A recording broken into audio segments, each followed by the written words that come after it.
السلام عليكم ورحمة الله وبركاته. حبيت نثير موضوع في دقائق لو سمحتوا لي. يعني هو أنا عندي عبارة عن آه، أمل أو أمنية، يعني أن هي أنا ما نبيش صادق الغرياني يقعد مفتي ليبيا. طبعا الكل انصدموا. أي طبعا أنا عمر شنيب لا أريد صادق الغرياني أن يكون مفتي ليبيا.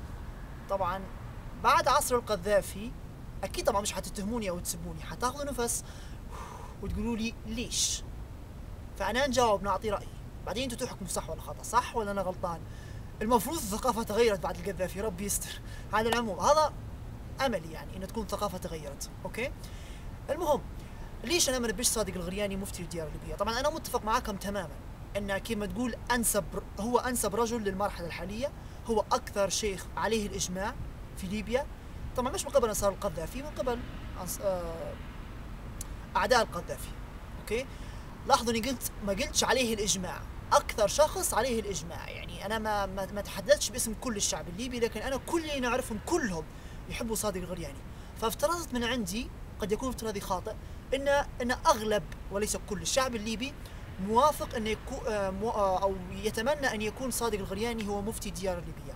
لكن انا لا اتمنى. لماذا؟ اعتراضي مش على الشخص، اعتراضي على المنصب نفسه. بمعنى، اوكي، نعطوا الشيخ صادق الغرياني مفتي الديار الليبيه، شن ضمننا باللي يجي بعده او بعده او بعده؟ يعني ممكن الشخص اللي نعطوا صادق الغرياني مفتي الديار الليبيه وتكون له الصلاحيه المطلقه في الفتوى، بعدين ياتي شخص بعده مش كويس فيفسد علينا البلاد.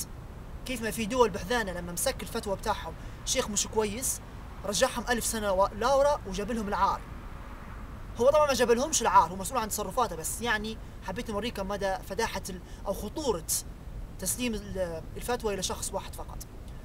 طبعا ليس لان الفتوى في شخص، لان استغفر الله كما قالت هذيك المصريه، قالت الرئيس في مصر اعطي صلاحيات، لو اعطيت للانبياء لكانوا قد فسدوا، استغفر الله. لا، انا مع ان الشخص السليم يعني المتربي على قال الله وقال الرسول الدنيا ما تغرش، لكن ما فيش باس ان نحن نحتاطه. يعني لو هو شخص سليم ما فيش باس انه يحيط نفسه بمجموعه من الاشخاص تحميه من نفسه، اللي هو عباره عن شنو؟ لجنه. فانا من جديد باختصار، انا اعترض على تعيين صادق الغرياني مفتي الديار الليبيه، لكني اقترح ان يكون عضو في لجنه الافتاء الليبيه. يعني تكون لجنه افتاء، هو يكون عضو فيها، وما فيش بس انه يكون الناطق باسمها او المتحدث باسم لجنه الافتاء. فبالتالي يكون اي فتوى طالعه في ليبيا تكون عباره عن طالعه من مجموعه من العلماء، فبالتالي نقلل نسبه الخطا. انا هذا امنيتي بصراحه، لاني انا اوكي تو نحن ضامنين صادق الغرياني، بس ما نضمنوش من بيجي بعده. والدنيا يعني ما الله اعلم، ممكن يكون شخص منحرف فكريا، ممكن يكون شخص اصلا لا يمت للدين بصله، ويمسك لك المفتي ويبدا يطلع لك في فتاوى عاد غريبه عجيبه، يحلل لك الربا ويدير لك مش عارف شنو، المهم يلبز لك الامور في بعضها ونقدر نحن نعانوا وخلاص. فرجاء انا نتمنى ان ثقافتنا تتغير الى ثقافه المؤسسات، ما عادش نبو ثقافه البطل، نبو قائد، نبو بطل. لا، اوكي نحن نحترم الابطال، نحترم البطل، مش معناها البطل اللي هو رئيس الدوله، البطل قد تكون المرأة اللي هي ربت ولدها كويس، او المرأة اللي منعت زوجها من الحرام، او المرأة اللي لما خش عليها ولدها بحاجة قالت من وين جايبها، او الرجل اللي ربى عياله صح، وهلم جرى نفس الحاجات. اوكي. يعني البطل مش شرط يكون واحد من الثوار اللي في الميدان، البطل قد يكون في الحوش تدعي الى الله سبحانه وتعالى، وانتم عارفين قيمة الدعاء في الاسلام. تمام.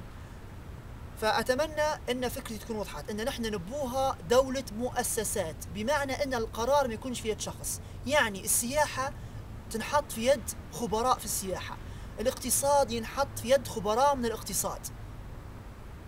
هذه أمنيتي، رغبتي. أنا ما نفرضش رأيي على حد، لكن رجاء لو حسيت أن رأيي بخصوص الشيخ صادق الغرياني مفيد أو ممكن يمنع ضرر على البلاد في المستقبل، أتمنى تقترح الفكرة على أصحابك وتخليهم يقترحوا على اصحابهم. بالتالي في المستقبل لما يصير لما يجي يعني لما يجد الجد ويجي وقت اختيار مفتي الديار الليبيه، ما يتمش اختيار المفتي، بل بالعكس يتم اختيار لجنه الافتاء، وتكون لجنه افتاء مستقله، مستقلة بمعنى مستقلة ماديا، تأخذ فلوسها من بيت مال المسلمين. معناها ما يقدرش رئيس دولة أو وزير عسكري أو وزير مدني أو أي شخص مسؤول في الدولة أنه يقطع عن المرتب. يكون شخص يأخذ في مرتبه من بيت مال المسلمين اللي هو بيت الزكاة، فيكون شخص مستقل ماديا، وبالتالي إن شاء الله يا رب يكون مستقل فكريا، ويعطينا الإسلام على حقيقته. مش هنقول لك الإسلام المعتدل، لا، أنا مش مقتنع أن في إسلام معتدل، أنا مقتنع أن في إسلام فقط تاع الله والرسول، إسلام، وأكيد بيكون إسلام مثالي طبعا. وفي ناس متطرفين ماليش دخل بيه، ما نقولش إسلامي متشدد. إذا ما تجيش ربط الإسلامي بالمتشدد، لأن الله سبحانه وتعالى مش متشدد. الله سبحانه وتعالى أرحم بينا حتى من أمهاتنا اللي جبلنا، والرسول عليه الصلاة والسلام حتى هو رحيم بينا. وبالتالي الإسلام ليس فيه تشدد من الأشخاص، فلا يجوز، مش شرعا، لا يجوز عقلا بالنسبة لي أنا أني نوصف شخص بأنه متشدد دينيا. يعني سبحان الله، اللي مش محجبة أو اللي مش منقبة، المرأة الغير منقبة، اللي مش متخمرة بالليبي، اللي مش متخمرة، لما يعني نحن نعرف توا أن الخمار مسألة خلافية، فاللي تخمرت لو كانت تخمرت وقالت على اللي مش متخمرة صايعة، معناها هذه متشددة. واللي مش متخمرة لو قالت على اللي متخمرة متشددة، معناها هي اللي متشددة. فهمتوا كيف التشدد؟ التشدد مش معناه ان شخص ملتحي وداير جلابيه ولا مراه متخمره معناه متشدد، لا. هذا طبعا اللحيه والازار حكم يختلف عن النقاب، لكن قصدي من وضوح الكلام، المراه المنقبه اختارت تقعد تدير شيء ممتاز، شيء جيد، فاللي غير منقبه تقولها شكرا وبارك الله فيكي وان شاء الله ربي يتقبل منك. فبالتالي يكون هنا اثنين مخيرات. لكن اللي غير منقبه لو كان قالت المنقبة متشددة دينيا، معناها أنت اللي متشددة دينيا، لأنك خذيتي بفتوى علماء وأنكرتي على اللي خذته بفتوى علماء. فأتمنى تكون فكرة التشدد واضحة، وإن شاء الله لقدام حنحاول نركز عليها واجد في مقاطع، عشان في ناس واجدة فاهمة حكاية الدين هذه خطأ.